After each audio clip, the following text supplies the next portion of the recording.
সায়েম মোবাইলটা কয়টা দিয়ে কিনছত? তোরে কইয়া কি হইব? তুই ফকিনি তুই দাম আছে তুই তেন কিতাতি না তোরে কইতাম না কত দাম। কস না ভাই, ক আমি একটা মোবাইল কিনাম করে, কস না ভাই, কস না।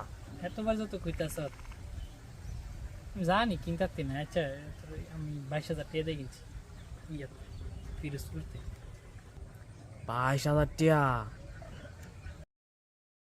আর সায়েম তোর এত দামি মোবাইল, একটা ছবি তুলা দাস না আমারে, আমি একটা ছবি তুলাম।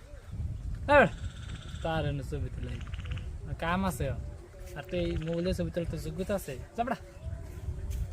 আচ্ছা ঠিক আছে, অপমান করলি দ। আমি যেদিন মোবাইল কিনলাম এদিন গেলা তোর লগে দেখা করাম, এর আগে তোর লগে আমার কোনো দেখা করতাম না আমি। আচ্ছা যেদিন মোবাইল কিনি সেদিন দেখা করিস, দেখ কেমন কি মোবাইলটা কিনে। আচ্ছা ঠিক আছে, তুইও মনে রাখিস ব্যাপারটার কথা।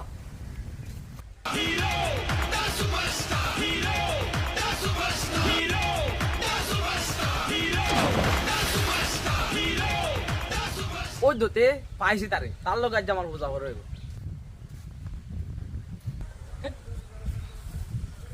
কিরে সাহেব, তুই টাকা দিলে গেলে আমারে, কি একটা এমনি এমনি গায়ে ভরিস কে তুই? তুই আমারে মোবাইলের কথা কইছিলি নি? দেখ তুই আমারে সেদিন মোবাইলে খোড়া দিছিলি, দেখ ওয়ান প্লাস এটা দেখতি, এটা জীবনে কিনতে পারতি না।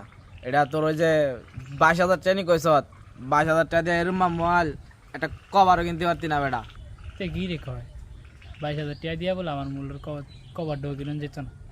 এবারে এই কাভারটা লই রইছ কো ওয়ান প্লাসের লোগোটা দেয়া। তুই লোগো দেখাইতাম তোরে, এ দেখ ওয়ান দিয়া উপরে একটা প্লাস আছে, এটা এটা হচ্ছে ওয়ান প্লাস। দাচ্ছি আই সর্বনাশ, কথা তো ঠিক এইটা কিন্তু কেমন তার যে তার লগে কয়েক দিতে হইব। আমার দেখা দেখা না মনে মনে পিতা কইতাছে। আরে মাসুম তুই বিশ্বাস কর ভাই, আমার মন মানসিকতা ওই সময় ঠিক আছিল না। মানে তোর কি কইতাম ভাই, মানে তোর আমি বুঝাই চাচ্তাম না ভাই, একটা টেনশনের ভিতরে আসছিলাম মন বাইরে দূরে সব বুঝে দিবি।